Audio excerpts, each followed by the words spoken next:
Mold removal in Montreal is essential for health and home aesthetics. Costs vary significantly based on the problem's severity, the affected area, and required remediation techniques.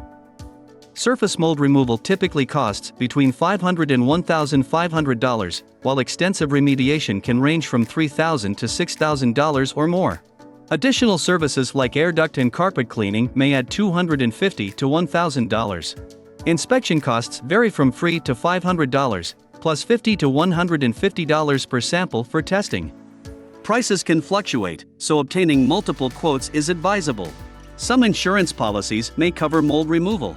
Despite potentially high costs, prompt and effective mold removal in Montreal is crucial for maintaining a healthy living environment. Understanding the costs helps secure the best services for your specific needs. Contact Mold Busters Montreal for professional help.